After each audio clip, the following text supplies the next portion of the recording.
د ښځې کوس څنګه مزه کې راولو او خوند کې راولو. سلام ګران لیدونکو، هیله ده چې روغ جوړ او د صحت جامې مو پر تن وي. زه یو ځل بیا ستاسو په خدمت کې د یو نوي ویډیو سره حاضر یم. هیله ده چې د پام وړ مو وګرځېږي.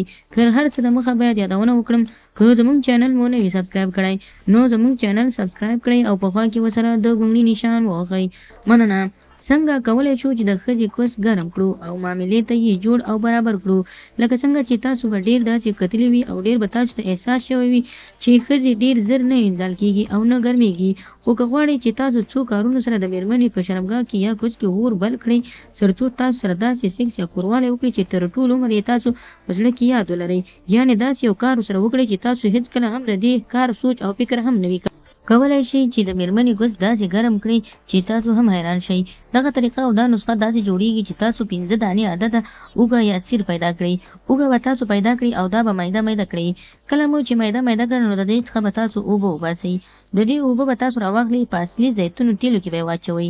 یعنې باید د تیلو قصه داسې وي چې تاسو لومړی باید تیل پاخه کړي وي تر څو پاخه تیل وي، خام تیل نه اوسېږي ځکه چې بیا تاثیر دومره نه کوي.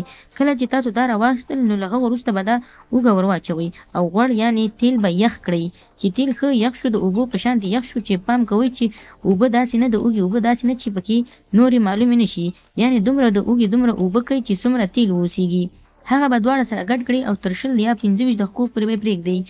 چې کله مو کوروالی کوو نو د کوروالی نه مخکې 10 دقیقې مخکې کولی شئ د مېرمنې په شرمګاه او دمبر باندې یې ووهئ. یعنې د مېرمنې په بزر باندې تاسو کولی شئ د 10 منټه لپاره تاسو مېرمنې بزر ته پرې مساج ورکړئ او مېرمنه پرې راګرمه کړئ. دغه طریقه تاسو کولی شئ په هر کوروالی کې وکړئ، ځکه په هر کوروالی کې کولی شئ چې هېڅ جانبي عوارض نه لري او کوم بدن ته کوم تکلیف هم نشي رسولی. نو خدای دې وکړي ملګرو چې زموږ د ویډیو څخه غلط مطلب وانخلئ. زموږ ویډیو لایک کړئ، شیر کړئ او زموږ چینل هم سبسکرایب کړئ. مننه.